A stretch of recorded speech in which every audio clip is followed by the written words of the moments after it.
like to call this meeting to order. Please stand for the Pledge of Allegiance.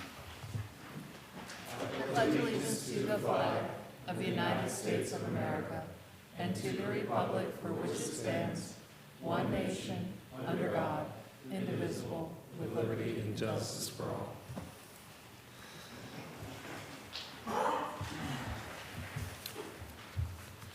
Mr. McCausland, can you please take roll? Mrs. Feist? Here. Mr. Grisbeck? Here. Mrs. Janasek? Here. Mrs. Hoppy? Here. Mr. McGregor? Here. Mr. Modrak? Here. Mr. Scalzo? Here. Mrs. Turner? Here. Mr. Christensen? Here. All 9 members present. Thank you. Are there any public comments on the agenda items tonight?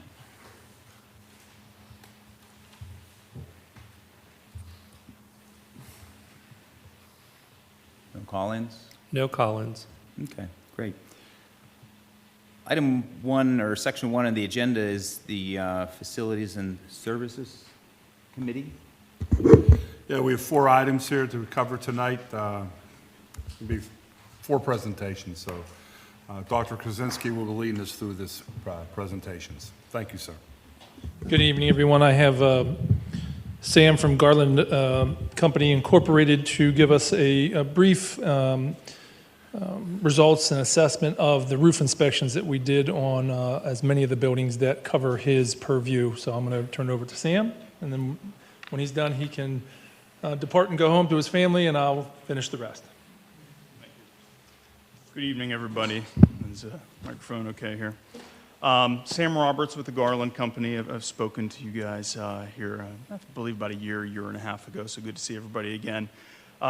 Whenever Dr. Krasinski took over the position of facilities, I reached out to him to request a meeting to discuss the condition of the roof systems within the district. The Garland Company does have roof membranes on many of the buildings within the district. And one thing that we like to do is kind of keep a good eye on those roof systems, especially as they begin to age, to identify preventative maintenance type items or any other issues that we might be dealing with. So Mark and I, we met, reviewed the existing condition that I knew of the roofs. We did complete an assessment of all of the buildings back in 2020 whenever Hayes Design was doing their feasibility study. During that assessment in 2020, we did recommend some preventative maintenance on a number of the buildings. So one of my goals was to see what preventative maintenance had been done and what was the condition of the roofs at this current point. Over the past couple of years, I will say that since 2020, we have had an increasing number of leaks that we've been handling on some of the different roof systems. Some of the worst have been Neil Armstrong and then also Independence Middle School. So we wanted to pay particular attention to those 2 buildings. But Mark and I, we picked a nice sunny day, and we spent the entire day looking at the roofs throughout the district. So that took a little while, but we did get up on each and every single one of them and identified areas of concern or preventative maintenance. From that, we did put together really a summary spreadsheet along with a full report of the condition of the roof systems that Mark does have and he has reviewed. In that report, we have a varying number of different recommendations. Most of them are preventative maintenance that needs to be done to these roof systems. You know, these roofs, especially these older built-up roofs that are getting near the end of their life, they need some PM. It's like changing oil in a car. So there is some PM that's needed on many of these different roof systems. In particular, the elementary schools, they're all coming up near the end of their warranty life and need some preventative maintenance. I also understand from, I believe, the plans of the district, you're going to be consolidating most likely into an elementary school. So these are going to be going away. All right. So obviously we're not going to be putting a large amount of money into these buildings. Let's PM them. Let's minimize the leaks as long as we can and until you get into your new building, and then you can do what you need to with those buildings. The middle schools were actually probably in the poorest condition, both Neil Armstrong and Independence. Now I understand Neil Armstrong is most likely going away as well as an active school for the district. So that's one where we're going to take pretty much the same approach, some repairs, some preventative maintenance, but Independence Middle School, that's the one I want to focus on the most. We have had a number of leaks there over the years. And the Garland Company in particular, from a warranty perspective, has spent over $100,000 on those leaks over the past couple of years. Sadly, some of those leaks could have been avoided with preventative maintenance, but we worked together with the district, with the current facilities managers who were in place at the time to identify the issues and put in place the best solution that we could. But that's one building in particular that I would recommend taking a look at for a roof replacement in the very near future, possibly 2024. A lot of different roof systems out there today, a lot of different options. I would recommend going with something that's a little bit lower maintenance, a little bit more modern than these built-up roof systems that were put on previously with us. We have a lot of new options out there now, and that's something that I'm going to have further discussions with Dr. Korzinski on as far as what type of roof systems you could consider and what are some of the budgetary ranges you're looking at for a replacement of that roof system. So our next steps is we're going to assist with some of the preventative maintenance on some of these elementary schools to minimize cost to the district. But there will be some cost to doing preventative maintenance. And then, like I said, I'm going to get that plan over to Dr. Krasinski for options for replacement of Independence Middle School. How much time is left on IMS's warranty? IMS's warranty was 2026. Okay. And then what type of PMs would you be recommending? For IMS? IMS had some flashing issues, split flashings. The drains need cleaned on many of the drains, which caused ponding water. And that's actually something I believe that was already taken care of after our inspections. The maintenance crew went in and cleaned a lot of the drains. Flashing coating was another one of the items that needed to be repaired on IMS. Okay. And then did you recommend, you mentioned that, some of these issues could have been avoided. Is that to say that you would have recommended us starting some sort of PM program earlier than we had? Yes. And do you have any indication why that didn't happen? I do not. No, Okay. no. We did give recommendations for preventative maintenance in 2020 as part of that report. Right. From our inspections we completed this past fall, it didn't appear like much of that preventive maintenance had been completed. Some of it in particular was in regard to repairs. Take Neil Armstrong, for example. That's one where we've spent some money to stop leaks. When we found out about the leak, we were told it had been going on for a number of years, which caused a significant amount of insulation to become wet. When we got up on the roof, we found that a lot of material had been poured out on the roof, okay? Patching material. That was something that actually added to the cost of the repair because then we had to remove that patching material to fix it properly. If we would have been alerted immediately of the leak, we could have come in, fixed it immediately, prevented the wet insulation, and then also prevented the additional cost of that material being removed. Thank you very much.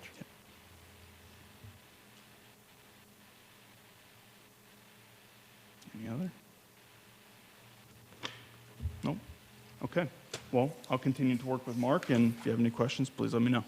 So Thank you. you'll be coming up with a proposal then, like an overall project proposal? I have that next proposal month? already in hand. Okay. And we'll be addressing that with Finance Office Okay. to make that happen.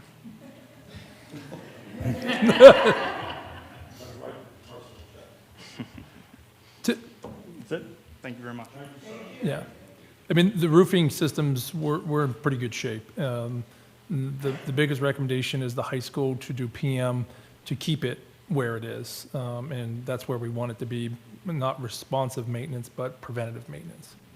So the other ones are, and no, this was just roofing items that are covered by his purview. You'll see standing metal corrugated roofing that they're replacing on the IMS. That's not in his purview. It's generally flat roofing, roofing with tar and chip, things of that nature, which most of our, if you take Washington, for example, a majority of that roof is corrugated metal. But we do have flat roofs there that we had to go and inspect. They get clogged all the time because of the foliage and so forth. So we have a preventative maintenance program to go up and unclog those every month.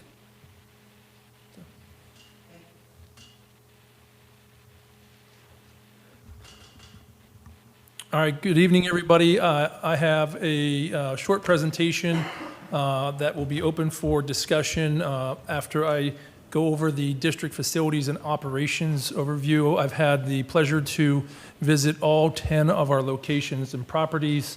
have had the opportunity to view myself or speak to a number of individuals that are either in these facilities or have history in these facilities, as well as review a lot of files as we were doing the legacy move of the facilities and operations over to the bus garage.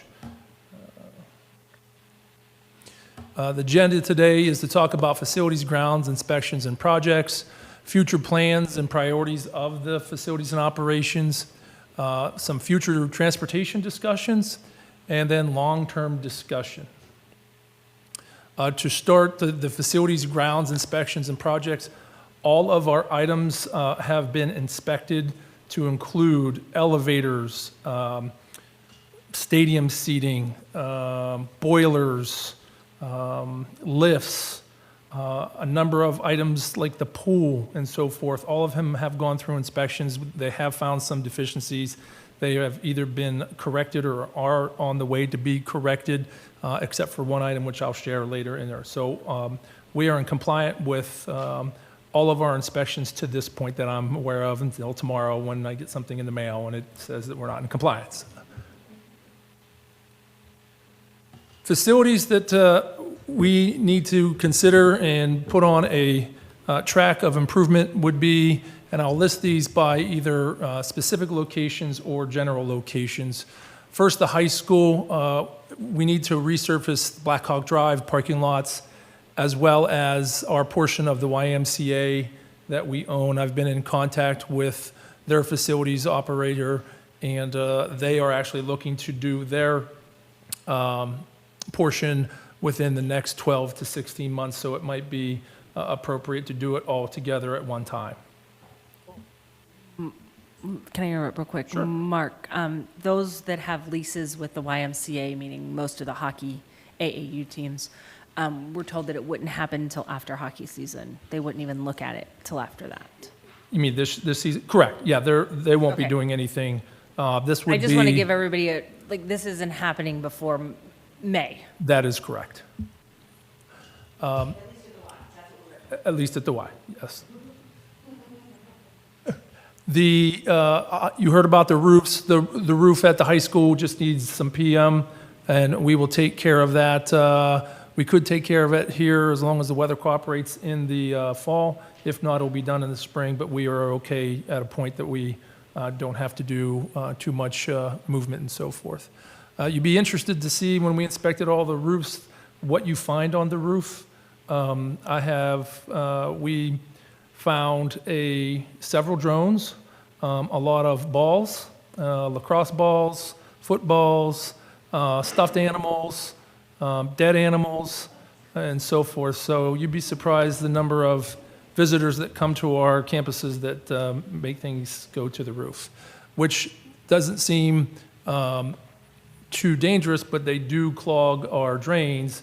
And then the other one is the visitors try to get up on our roofs to reclaim their stuff, and that becomes a safety issue. So we make sure that all that is locked down and inaccessible. The IMS roof, you heard, is a immediate need, probably the one that needs the most attention. Resurfacing conditions of parking areas and the sign. We do have the sign under contract, and digging will happen in a couple weeks to place a new sign at the front of the entrance of the IMS. Operations Center, when people think of the bus garage construction, the garage itself did not go under a renovation. It was the parking lot, the infrastructure, and so forth. The bus garage is in need of attention, exterior painting and staining.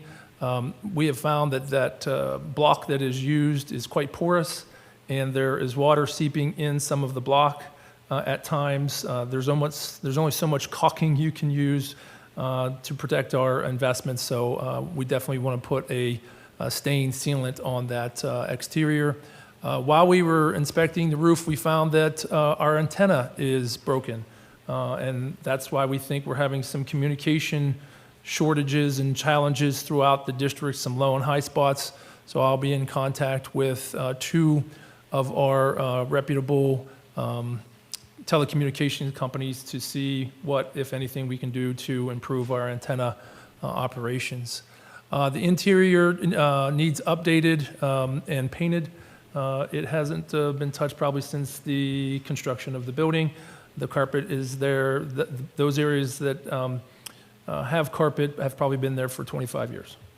And the windows will eventually need to be replaced, and then signage to identify that.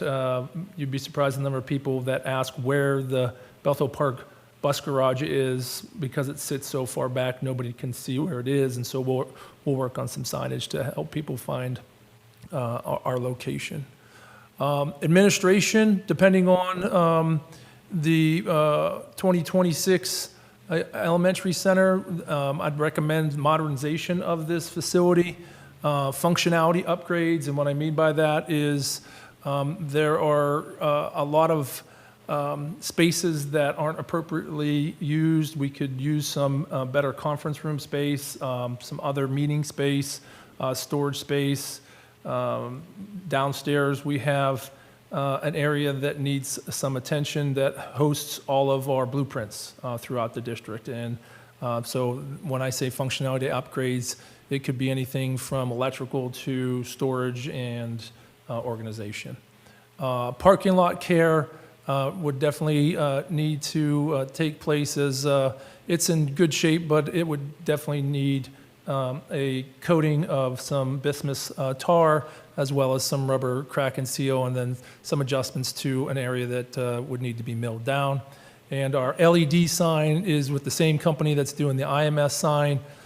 It'll be installed here hopefully by the end of the month, as long as our concrete cures and we can get enough signal with the Wi-Fi and a lightning rod put in, because that if we don't have that in there, it'll void the warranty, and it'll be out here approximately where the two signs are right now.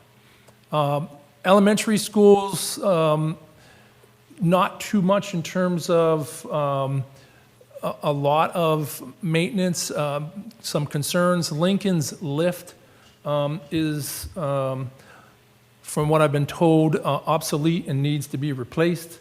Currently, we have no need for that lift to be used, but I'm exploring avenues. There was one quote that was in the $20,000 range to replace it, but I'm looking at opportunities to keep that under $20,000 for the lift. And then Memorial, currently an area that services students and staff, has an HVAC unit on the roof that we are keeping alive and having to refill with coolant on a frequent basis. We probably should look at alternatives to replace that, or do some mini splits to keep the nurses area, the administration, and the instructional areas cool and hot during instruction. That HVAC at Memorial, is that the one that caused the problem that they were out of the classroom for so many weeks and had the water damage and the? No, that was a totally different system. This is a rooftop system. That one that caused the water leaks was a univent system on the side of the building.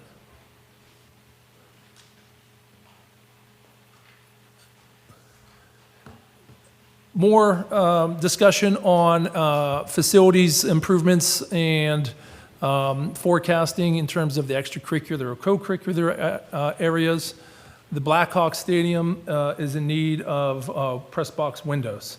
They are original windows. They potentially could fall out. We have things in them that secure them when we do close them up so that they don't fall out. But if we have people that rent our facilities and don't use that accurately, they could fall out. It needs a paint job. Our fencing and gates are in dire need of repair. The locker rooms on the visitor side are just block with some paint, and could use some improvement for both our student athletes as well as the visitors that use those. One of the things that we need to consider, the Peter Page project, I'm not sure if everybody's familiar with that. There is a project that is going to mitigate the stormwater drainage that will cover some of our property along the baseball field, along the back driveway and so forth. We could do some projects, but we're waiting for the Peter Page project to begin. To my knowledge, it's been pushed back because of potential funding and so forth. So we're kind of at a stalemate of what we can do because we don't want to invest things into our properties when they're going to come and remediate it and potentially cause some issue on our properties. Nothing punitive, it's just that we don't want to have to do work twice. Stadium seating needs improvement. There are some areas where our visitors and student athletes love to jump and bend and break our seats, so we're going to need to replace some of those and maybe look at alternatives. If not, maybe move a student section to a place that doesn't have seats that they can stand on, or come up with a solution of finding a better product than just the aluminum that's available. Turf grooming would be a contracted surface. Our field is in pretty good condition, but we want to keep it that way.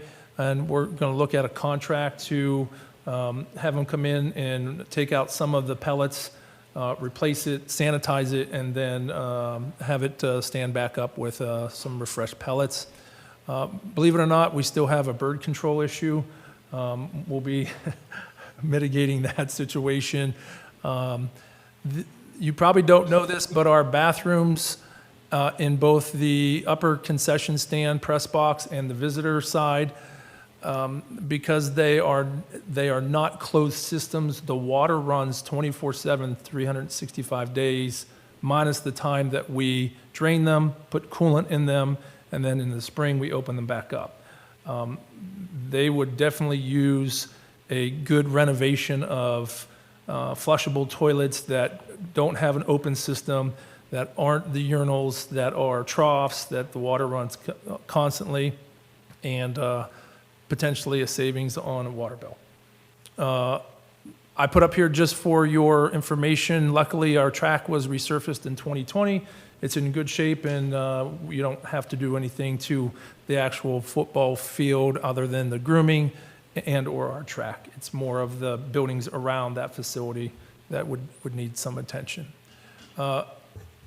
Going further into Perkey Field, again, the Peter Page project would significantly impact doing anything significant at that facility, because they would be removing the two batting cages and even encroaching on our left field baseline. It wouldn't get into the field, but the plans that have been drawn up would definitely move some of that. They would have to tear down those two batting cages. So I'm recommending we do infield reconditioning. We can contract through some services. My team right now is actually doing some hardscaping and landscaping with some loam, some seed, aerating and so forth to improve the infield as well as the outfield.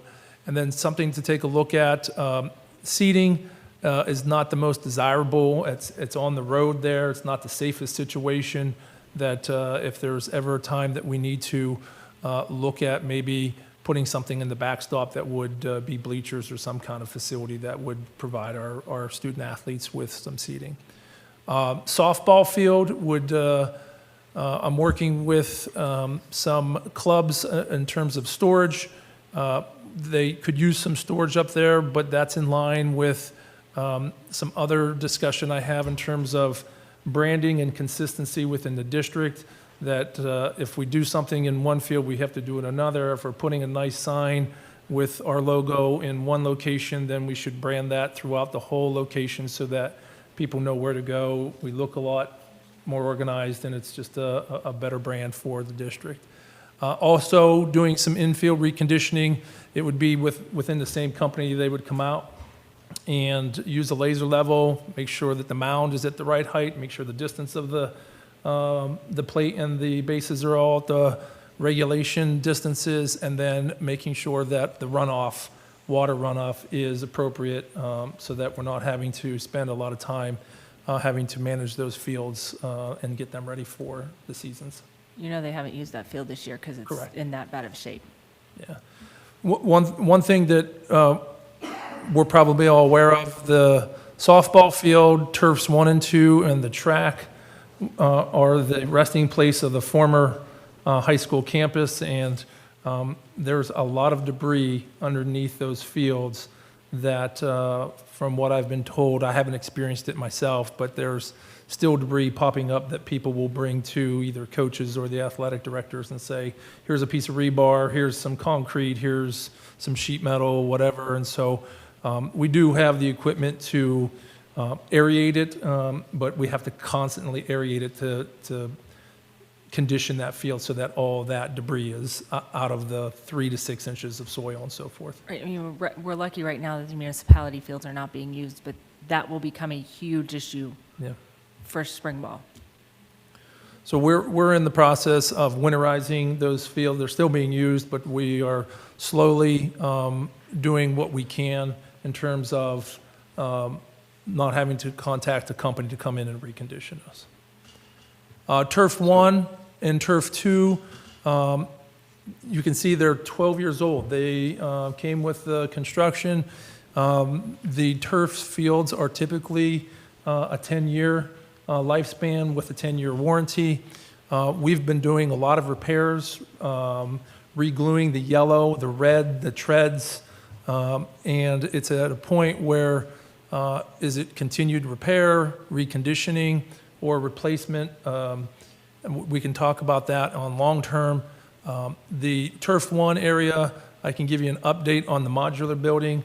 I'm hoping to have by 7 a.m. tomorrow morning a bid for the modulars. I've been in contact with Austin, who has the actual modular that if everything goes well, I've been told that it can take 2 to 3 days to do that entire construction, digging and tie-ins, and then it's just coordination with the crane company to get those delivered. So fingers crossed. I've been in touch with the municipality, worked with Tim Mowry, and we're plugging away.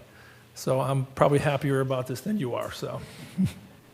So just one question on Yes. the replacement of the turf. So we've got an account. I think we've been, paying into that account as a planned replacement item, I think, for quite a few years, right? I mean, that is a budgeted and planned replacement, yeah. Okay, Yeah, there's a line item in your capital reserve fund. yeah, okay.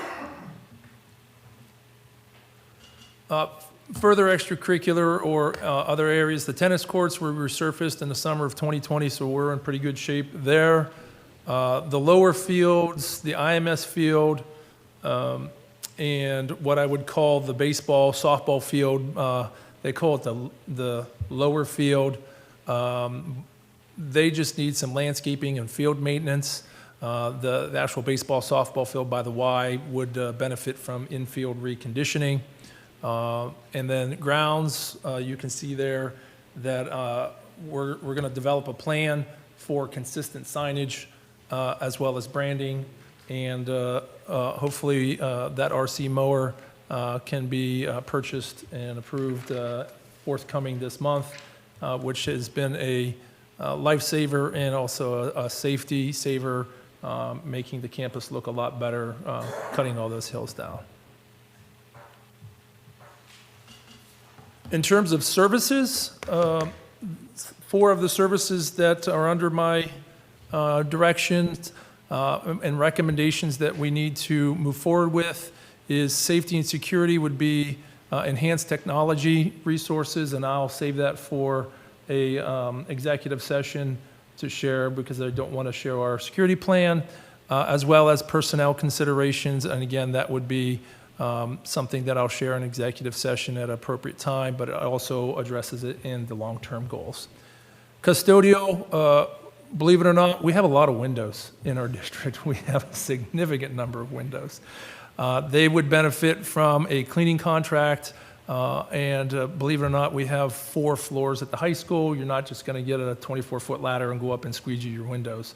We'll try to get on a recommended 4 times a year, 2 times a year, something where they can get a 65-foot JLG, come up, clean the windows, and off they go. Safety items in terms of non-slip carpet contracts. This is a safety committee situation. We're looking at contracts to, we could do it, but in the wintertime, your carpets are wet all the time. They don't dry, and then they become another slip hazard. And so if we have a contract where they're rotating them every week or so or whatever, it would definitely benefit and reduce some of our safety committee interactions. Equipment rotations, I've met with a number of vendors. We're in need of replacing some scrubbers, some vacs. There is some pretty cool, innovative technology nowadays that you don't have to do as much scrubbing, you let the machine do the work. So we'll be passing that along and sharing that rotation as well. Maintenance services, we continue to do a fleet management, but we do have an aging dump truck. This is the largest of our dump trucks. It's not something that you're just going to go to a Ford or Chevy dealership and buy. This is something in your municipality. They can run anywhere from the asking price of $175,000 to $200,000. And we're looking at solutions to that as we are looking at 3 years out, going to be going from a lot of properties to a fewer properties that we might shift and pivot to some other solutions. But I wanted to make you aware that we may have to mothball that dump truck and potentially buy a new one. And then continuing education opportunities for our skilled positions, as we're going to have some higher technological processes at the new elementary center, as well as some of the HVAC and other automation in our buildings, sending our skilled labor to HVAC, boiler, electrical, just even safety and maintenance cleanup, that kind of stuff, chemicals, hazmat. We'll be doing that both in-house, but you can't really learn a lot of that just on vector training. You got to do the hands-on. You got to get them to wherever that needs to be. In transportation, I'm recommending that we explore purchasing some vans as some of our transportation with our, we call them minis or even the bigs, just don't make it in terms of some locations, the efficiency of the vans, as well as other opportunities that can afford us to locations like Monroeville, where we're having to take a bus for 1 or 2 students is just as inefficient. The fleet management of our buses needs to be a 10-year rotation because we do not receive any subsidy from the state after 10 years. And so if our buses stay on our fleet and they're reported in the E-Tran, sometimes we get nothing back, and we want to be up to date on our latest buses. The consideration that we have to have is supply chain considerations.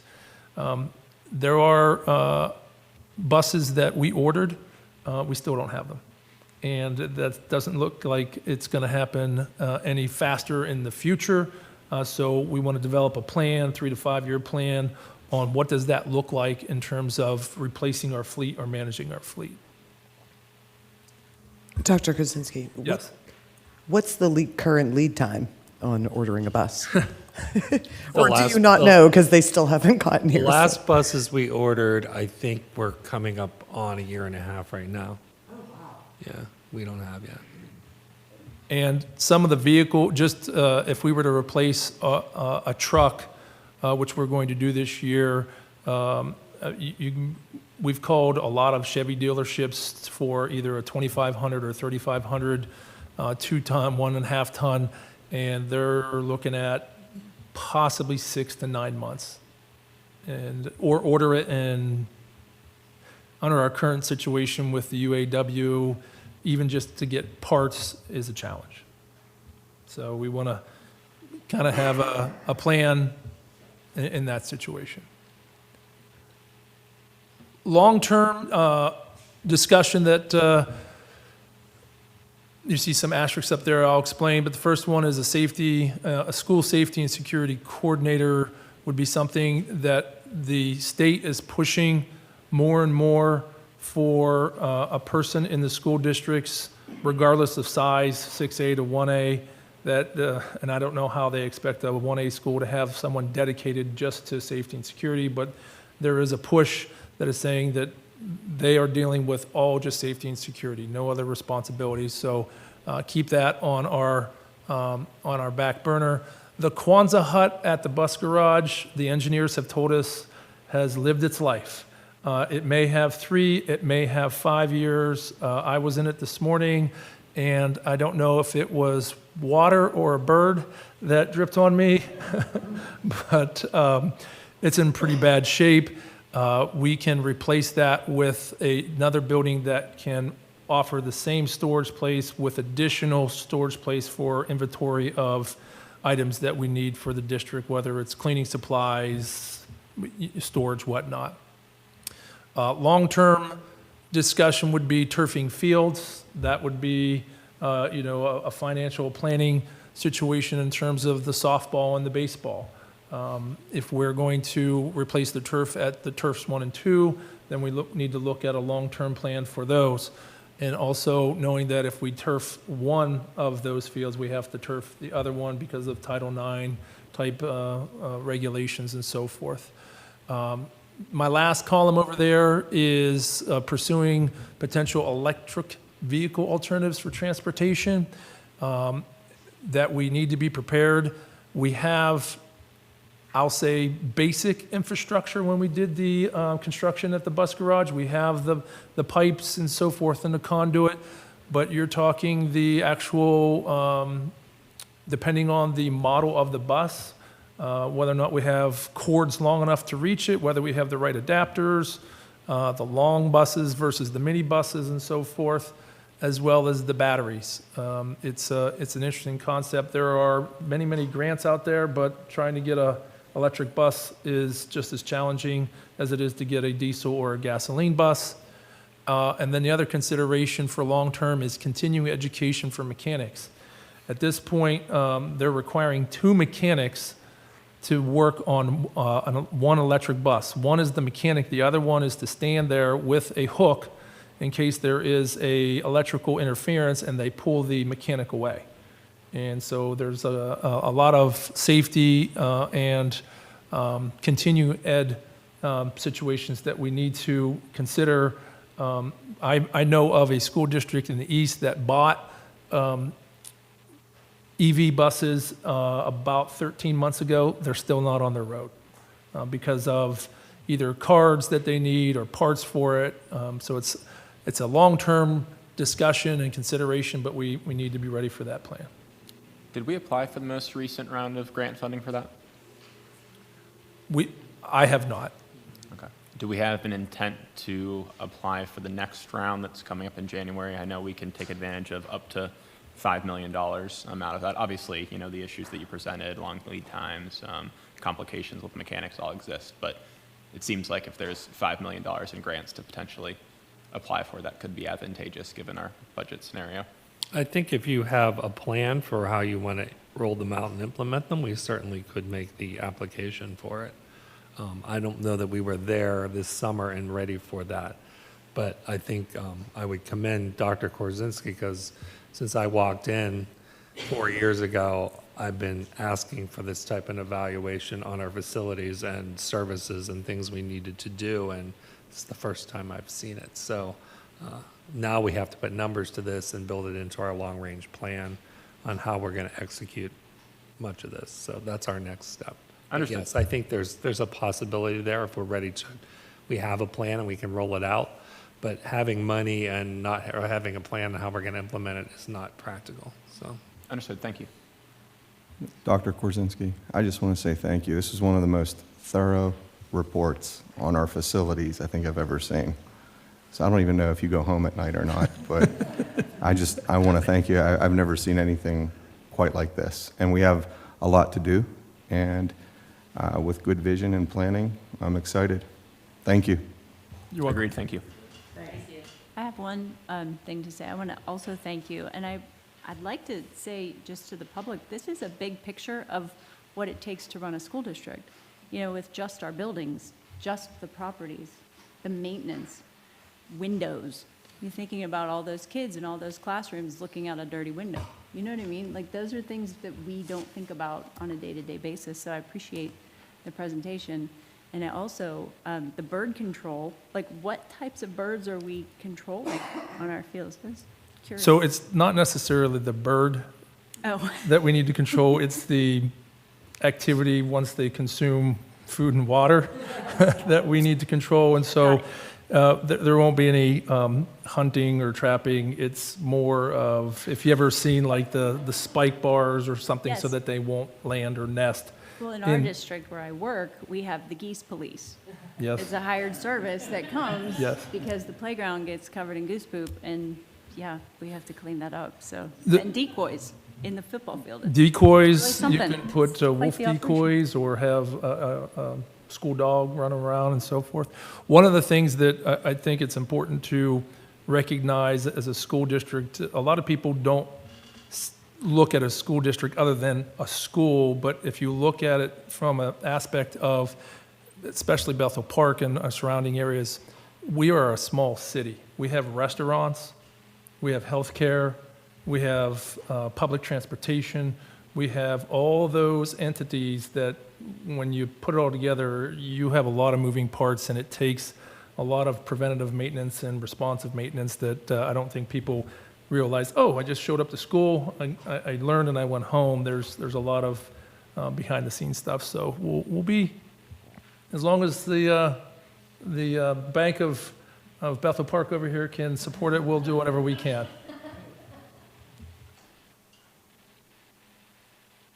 Thank you. Any other questions?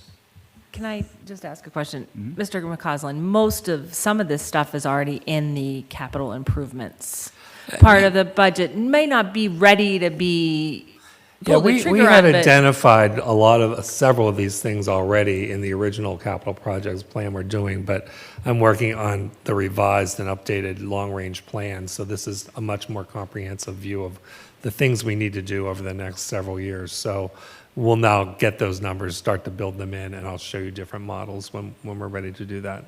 right, it was just, I think, more for the public to understand that, as Mrs. Hoppy said, these things are already budgeted for, in some respect, probably not this detailed as what we need to look at, correct? Correct. You do have money set aside for these types of things to be addressed. Thanks. Mr. Grisbeck, can you take the 4 items under Finance Committee? So this is a voting section of the meeting. I can. Just give me 1 sec. My board docs wants to reload. All right, we have 4 items tonight under the Finance Committee agenda. Item number 1, payment for the new K-5 elementary school project. The Board of School Directors approves the administration's recommendation to approve payment for Macero job number 22, tax 716, invoice number 7 to Macero CM Services LLC, the amount of $13,228.57 for the new K-5 elementary school project. Item number 2, payment for Independence Middle School Phase 2 renovations in the amount of $32,511.79 to Hayes Design Group for the Phase 2 renovations at Independence Middle School. Item number 3, payment for Independence Middle School Phase 2 renovations to SiteLogic Energy Services, Inc. for a total of $1,388,636 for the Phase 2 Giza project renovations at Independence Middle School. Those funds will be paid from Construction Fund 31. And then item number 4, payment for the new K-5 elementary school project to Draw Collective for a total of $170,280 for the new K-5 elementary school project. I move to approve items number 1 through 4. The motion was made by Mr. Grisbeck, seconded by Mrs. Janasek. Does anyone have any questions about any of those items? Voting is open.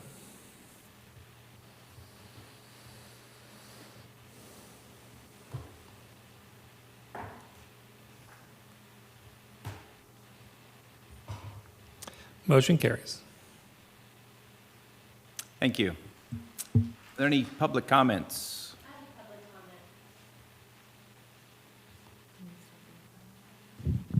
What's that? Buffy Feist, 2629 Strathmore Lane, Bethel Park, PA. First of all, I read some comments on Facebook from all of you, 5 of you, 4 of you. Thank you for calling me Darren. And I just wanted to tell the community that I'm not a political activist, nor did I go out and solicit people to run against you. I also wanted to take a moment, and I wrote it down because I get flustered, as you know, to reiterate why we're all here today.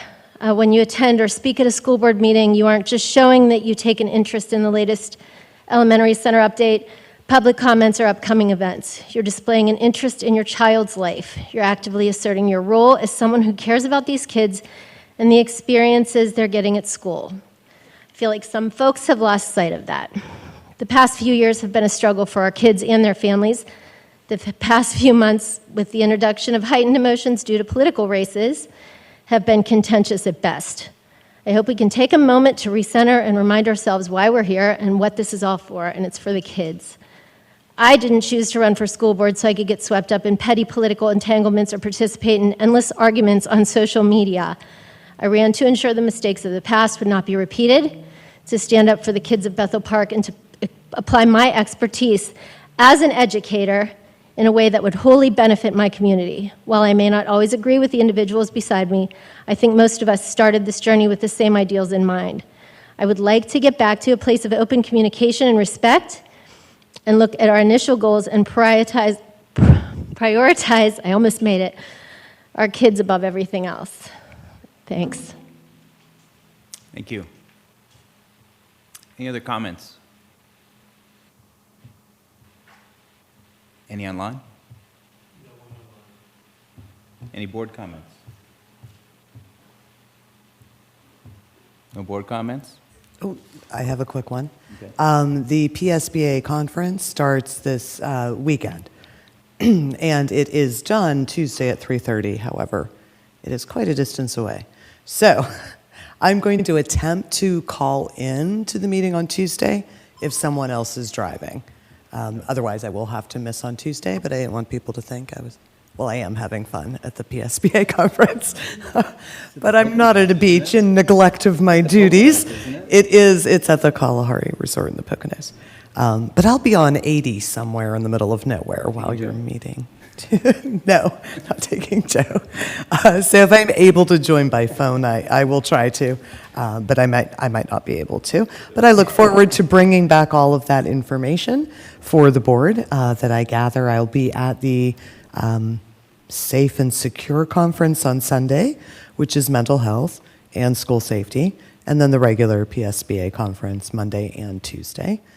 And I'm actually presenting Monday morning with Dr. Carol Clancy from the Bureau of Special Ed, the Director of Bureau of Special Ed. We're presenting to school boards on what they should know and ask about special education.